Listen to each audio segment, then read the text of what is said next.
Hello, hello. Hello, Donnie. Yeah, last time we met, or last time I filmed something was at CMA Gallery in Los Angeles. I had a show at CMA Gallery 2024. It was called Oral History. And it was early when early AI just started. So I thought, why not dive into it a little bit and use this process, not be against it. So what I did was I had all these stories my grandfather told me throughout the years of him growing up in East LA in the 1920s and 30s. But unfortunately, we had no cameras or no photographs of it. So I used AI to generate the stories that he had told me of all these times in East LA. And AI generated these what it thought meant. Didn't know how to use language. It didn't know how to use slang. So it would generate like the burro was the donkey. So it would generate two-headed donkeys for some reason. And people in these, if you really look at the works, they would have three legs, or the feet would be two left feet. Yeah, the cars had, two fronts. Yeah, the cars would be two fronts. I'd put a year car in. I would tell it a year of a car that I wanted in the picture, or a year, that my grandpa had, and it didn't know how to generate that in a good way. So I used all that in this story because it plays on how now AI is generating very good, and it's changed throughout the years. Tell me about when you began with this kind of work. You didn't use AI. You had different alternative techniques or older techniques. I've always been a photographer. Yeah. It's been the main form of my imagery, and I've always been into photography and the science of photography, light, camera. So I've been, I think, more into photography, but more than painting. But I want to mix the two because I've always loved painting. I studied art and painting and wanted to get further with it, but I just didn't want to be a photographer. So I'm mixing the two. So using the science of emulsion, silver gelatino bromide on canvas. So that's the oldest form. That's the daguerreotype. So I've learned all about that and the process and how to use this process and transfer. So it becomes my drawing in a sense, the ghost image. So what you're seeing behind me is more of ghost images, and then I go ahead and start painting on top of it and eliminating and fixing and generating what it is in the painting. Tell me a little bit about how did you get into the art business? When did you realize that you want to be an artist? Young age, a kid, more so a kid. I always loved drawing. Nobody ever taught me, or I wasn't around it, so I didn't know anything about it. I remember working in construction. I was a construction worker, and I remember talking to a friend about being an artist, what it would be like to be an artist. It was kind of a dream more so back then. And we started getting into it and painting, and I started diving into, this was probably when I was 18, started diving in more into art, like learning about it, because nobody ever talked to me about it. Nobody ever took me to a museum. My father wasn't into art. It was construction and building and how something's constructed. So my friend Jeff Slingerland was his name. We worked together. It was like my brother. And then he eventually, I moved to Europe. I ended up getting a job in the fashion industry. I kind of did a switch. I was in construction. Somebody took a picture of me, said, "Hey, why don't you, go to this agency?" And I went to this agency, and I didn't tell anybody, but ended up getting a job, booking a first job was with Levi's.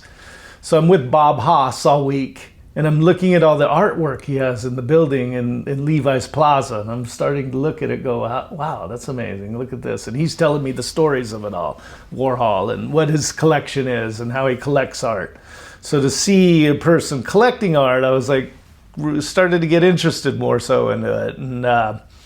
I got the bug, moved to Europe, ended up going to Milan, working with great photographers, learning photography with Bruce Weber, Greg Gorman, many great photographers, learning about lighting and art, how things are lit in a production world. And then also working with Armani, Calvin Klein, all these things, seeing how a business is run as well, like these big businesses. So in the sense I was like, okay, how could I take art in that level? And I look at these artists that I've admired for years, Robert Rauschenberg and, Sigmund Polke, of course. Early on would be probably, Rauschenberg.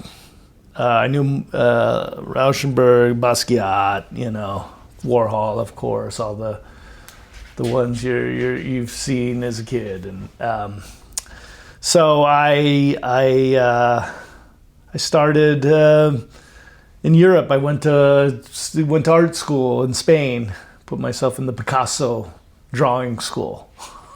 And it didn't go very. It didn't go very long. I did probably like a couple months, and then I had to move. So I only went for a couple months to the Picasso drawing school, and my art career I just took it on in myself. I was like, I'm gonna go see the Goyas, the Miros, the Dali.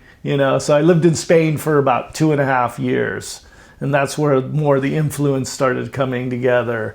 I went to where Figures and all these places where Dali painted and Picasso painted, and kind of saw the life they lived, and then I studied with a painter. He was a street painter, but very amazing, but he traveled around. And I thought that was great. Wow, this guy was able to travel and paint and sell his paintings. So I got the bug then as well. Came back to Los Angeles and started on my art, started creating, and I think I was doing photo transfers was kind of my first thing I was doing, and I did more. They were more very religious based because I just came back from Spain, and it just had an old wood feel, and it was all on wood, and taking the photographs I've taken there and then transferring them on. And and actually putting them in boxes and lighting them and doing interesting things with them back then. Was it difficult when you came back to move into the art scene to get representation and I was lucky to where I was doing it, and then somebody at LACMA saw something I was doing and was like, oh, that's interesting. Let's do a show. So right from the beginning, we did it in a bar on Fairfax. It was called Max's Bar. And it was, I threw together a show. I was like, my first show was in a bar, and hanging it on the walls in the bar on Fairfax. The place is still there today, next to John and Vinny's, and right in that little section of Fairfax. So she threw this big thing, and it went well. I remember a lot of people showed up, people bought, a lot of, so this was in 1996. So people, I had people collecting back then, and then I remember throughout the night, there was candles and everything in the room, and I remember part of the night was she went down to talk to somebody, and her hair, this is the curator at LACMA, and her hair got caught in the flame, and it caught on fire. And I remember her whole hair, the flames went up really high, and we started pouring beer and water on her and tapping her out, and all these people ran over, and we got her, basically singed all her hair.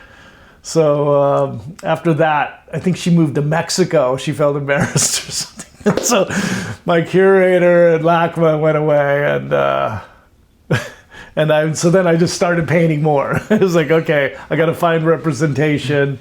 I eventually I did a residency in Laguna in the late 90s, early 2000. That's kind of where I first started full-time being an artist full-time. I did a residency at a place called 7 Degrees in Laguna, and then from there I got representation by Peter Blake Gallery, which was the biggest gallery there. 7 Degrees had me at first, but then I went over with Peter, and it was it was really good. So I was lucky there.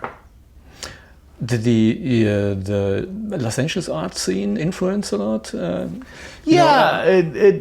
mean, yes and no. At first it was New York, because back in the early 2000s, everybody was in New York, and it seemed to be New York was a more bustling scene than LA. But then, as time went on, everybody started coming to LA. The art scene started to change in LA. So luckily, I stayed. I was here, and I always loved because of the light. I mean, I paint outside. I'm able to work outside a lot in a beautiful environment. LA just has beautiful palm trees. I mean, another big fan. I've been a fan of Ed Ruscha's work since the beginning as well. He's been a big influence on my work. So yeah, LA's just always been a great place to be in the art world and start here, you know. Did you see a lot of art shows during Frieze Week? This last week, yeah, I did. I went to a few galleries and a few shows. I mean, again, Luke Timons. I saw the Luke Timons show at the David Zweimer Gallery, and I've always been another big fan of his work. I think I did a residency in Amsterdam, and I had one of the museums come, and this was in early 2000, tell me about him and introduced me more to his work. And got to really I've seen a couple of his shows and museum shows. And so to see and meet, get introduced this time was a great week, What are you working on at the moment? I'm working, so right now I'm working on a series called Open Doors, but it's about taking older work, older desert scenescapes, but I'm using more in a dot pattern. It's about the printing aspect of how we all look at things in print and how we're always analyzing things in print, and print's now going away. Everything's digital. So we don't see that much print anymore. So I'm trying to take it in kind of an old form of print to have a look of like a vintage print or something old, something nostalgic, I guess. And you said the desert is one of the themes? It's a desert, but then there's also not LA scenes, and I'm working through it right now. Yeah, it's still a work in progress. Yeah. So I'm trying to do is just work through pieces, and usually I work on canvas and bigger work. So for me to compact and do it on paper, this is kind of my first works on paper show, really. To be truthful, I've only do works on paper a little bit, studies, and then they go away. They never really get sold or seen because everything gets made on the canvas in a bigger format. Yeah. I just had a question, forgot. How do you work? We see a lot of I think photos there. Yeah, and then studies. I do studies. I try to pull things. So I take all my images. I'm photograph them. It's places I've been, moments I've seen, images. I see, and then I take that and start to play with it, manipulate it in Photoshop if I need to, or lay it out differently in Photoshop. And then, so I'm working on, so I just throw up images to kind of give me a sounding board or a working board to work off. And are you still working with AI, or was that just that was just a moment? I haven't really, I kind of pulled away from it. I am working a little with ChatGPT when I do have questions. So AI, I think, was more that moment because it was so brand new that it was just like I wanted to embrace it at that moment. But every once in a while, I will put something in AI and have it generate something, but not as much lately. I think this year I kind of stayed away. I went back to the old form. I went back to the raw, contact sheets and going through the contact sheets again and finding stuff and scanning them and then now manipulating for the show. It's difficult to choose, if you do an exhibition or choose the work that you want to produce. Do you have a lot of photos now? Which one do you choose? I know. That's my problem, and I had that this morning, late last night. Last night I was printing negatives, and then I looked, and you could go. I think you could go many different ways. And I'm trying to just lock it into one thing right now. So yeah, it can be a difficult thing to really choose and have the dialogue be one thing, because you can go everywhere. You can.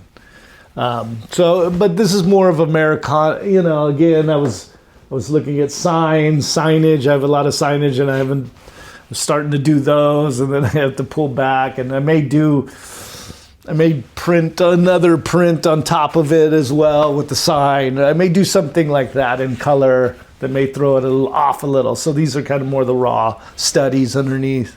These are the start of them.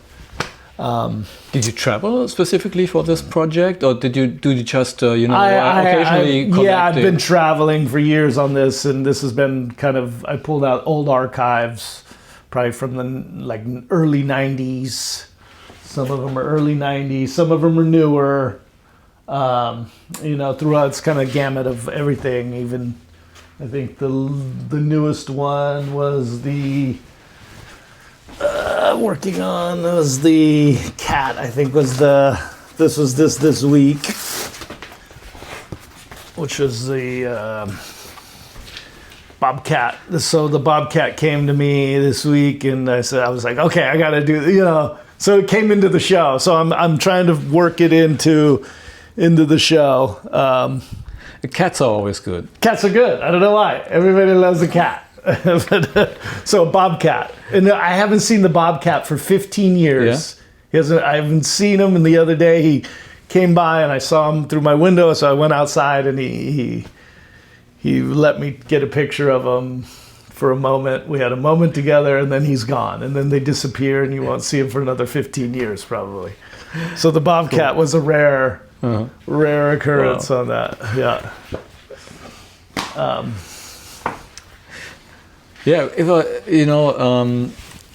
Your images.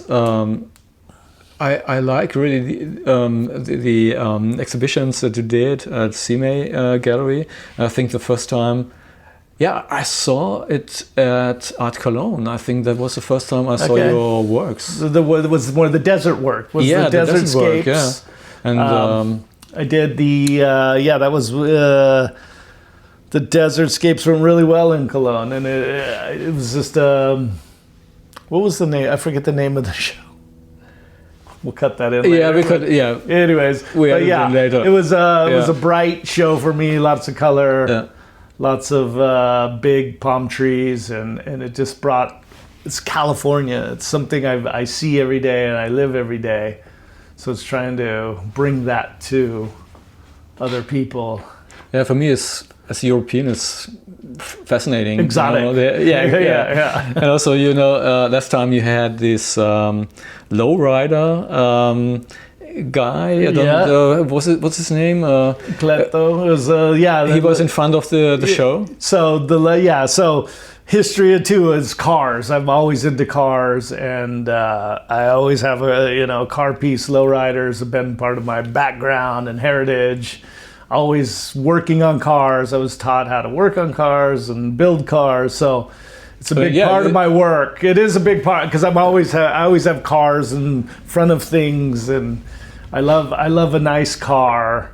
It's a piece of art as well, with a building. So so it's in my mind. I'm like, two pieces of art: a building and a car. Yeah. I mean, so sometimes I'll isolate the two. It was funny because last time I was here, and during the show you had the Peterson also had this lowrider show that was really fantastic. And as you said, it's really a piece of art. And now it happened, guys. It's we wondered when it will happen, but it happened now. It happened. That's was really fascinating. New shows. Can you tell us a little bit when will the new works be ready? And here's the car. Oh yeah.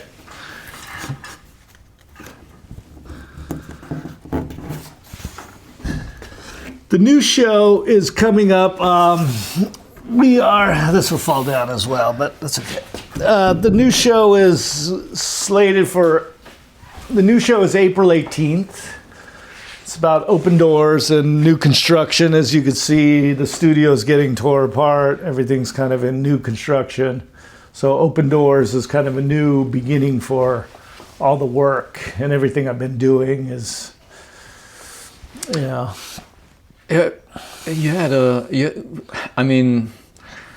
have a lot of experience in not only in the artistic life, but in general in life. My mind works differently. I like to figure things out. I'm a tinker or a DIY guy where I could see something, know how it's built, and do it and rebuild it. So I'm very hands-on with all my canvases. I make all my canvases. I make my stretcher bars, my wood, make all my frames. I like to do everything. Everything myself. I don't have a lot of assistants yet, but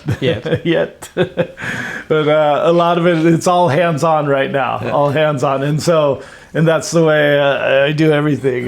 Building everything. I've been hands-on lately. You have a lot of work here. Beautiful space here. Thank you. It's coming together. It will be hopefully by another year we'll be together once I finish all the details. You're never finished, and that's never finished. I think that's also the never point. Finished. You're finished, then you're dead. It's good to have you to do some work. And it's a never-ending project. It's a life. I've been here for 32 years on the property. Okay. So I've been here for 32 years, and just working through what it is and what it's going to be, and trying to make my wife happy, so she has a great place to be in and live, and my studio will get moved back over to the other house, and then I'll move my studio again, and I just kind of roam as I go, work where I can. Yeah, I'm really curious to see and excited. Looking forward to your shows. Some sheetrock on it needs to be redone. It's why so many studs in this area? I don't know. We got to do this right. So it'll be done right. The German Mexican in me is always. Tell me a bit. You have German Mexican. Tell me a little bit about So my father's German. He was born actually in America, but his father was from Bonn, Germany, outside of Cologne. And they came over, I guess, around the war, and in 30s, I think somewhere in the 30s. And then they moved to Wisconsin, which is all the Germans, and that's where all the family's farming. Very much like Germany. It looks, exactly like Germany over there in Wisconsin. So all the Germans moved there. And he was raised on a farm, and then he moved to California. He was the only one that moved to California. Well, my aunt actually moved as well with him when he was 18, and he was married, had a baby, and then she left back to Wisconsin. He ended up meeting my mom, who was Mexican, lived in Hayward, San Leandro area. And so he married into the Mexican side of the family. So, as Cheech Marin said, you're a Beaner Schnitzel. That's good. Yes. So I'm always get the work, very, very, very regiment about my work. And the other part of me wants to take a nap. The Mexican side wants a nap. The other one wants to get it done. So the German side. Yeah, but in German side, it's good. You build a nice pool, but as German, and as Mexican, you can enjoy the pool. Enjoy the pool. I could enjoy outside, and then for right now, the inside's coming together. Good combination. Yeah, it'll be coming. It's coming soon. Coming soon. Yes, in the next couple months after I get the show done. I need to get the show done first, and then back to building. Cool. Perfect. Yeah. Do you want to add something? The other thing I probably should talk about is the, it's all about the finish too. It's getting layers of oil on top of all this. And then it's also my finish is car enamel. I use car enamel for my finishes. Why everything. I started doing this a while back. So it's the same way as you're painting a car. So getting that nice finish on there, which seals everything too. It seals the oils, and these things become very UV protective, and it's like a car. It can be out in the sun, and interesting. I think hopefully lifetime-wise, it lasts a lot longer. Because I used to use just the art, whatever they had at the art store to do the finish on it. And I noticed after years it would kind of flake away or chip away. And I'm like, why is that? That shouldn't be. This is supposed to last for 50 years, 100 years without having to put another finish on it. So I thought, well, the car enamel was a good way to finish out the paintings. Interesting. Yeah. Cool. So, other techniques that you want to disclose, other tips? Yeah, I mean, a lot of the stuff, like I said, it's done in the dark room. So I'm very scientific when I get into the dark room. Nobody gets to see that. It's just a process of, old school dark room. You're in the dark. You're transferring things, but I'm transferring things on big canvases, 6 foot by 7 foot canvases, which is not easy to do all the fixes and emulsions and the way I do it. I haven't seen that many people doing it that big. So it's kind of my own thing. Yeah. Do you still work with digital stuff? Yeah, I still work with digital. I still do digital. I mean, everything's digitized now. So the way I digitize it now is I go in the computer and then create a negative via the computer, which is part of the process, to sit there and edit through and make a negative, to know how the light's going to read when you do go in the dark room. So technical, again, another technical form.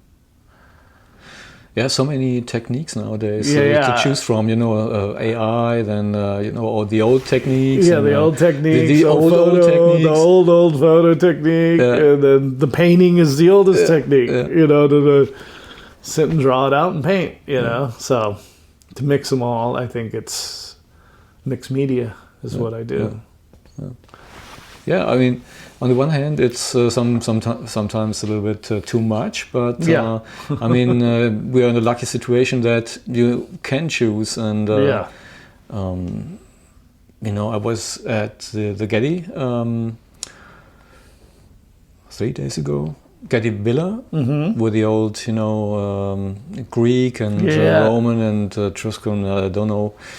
And they didn't have this many techniques available. Yep. And I mean, things are stunning, but what we have now is really crazy. How you could mix something and take something and even now I'm still learning new techniques. Actually, this week I was learning a new technique, how to transfer things and just get a light image on something. So I'm trying new techniques as we go. I'm still learning, still trying to figure out new things. And I think that's an exciting thing. I mean, I was really blown away by your AI co-created AI exhibition last time. Yeah. And it's you know. you can stay away from it, but if you embrace it, you can do incredible things. You could really use incredible. Yeah, you could do incredible things with it. So that's where I'm at. I'm like, embrace what you have, the tools you have. Use the tools you have. If we have those tools, use them. Don't be afraid of them.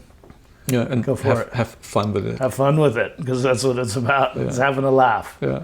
Let's have a laugh. What a perfect timing. All right. Cool. I think that's it. Thanks a lot. Okay. Donnie, thanks for Yep. the invitation and the studio visit. And Yep. yeah, good More to luck come. for- More to come. We'll show you more of the studio next time when Yeah. it's a little more done. And yeah, looking forward to the shows that you have. Okay. And, Thank you. Thank you for this. hey, thanks a lot. Ciao.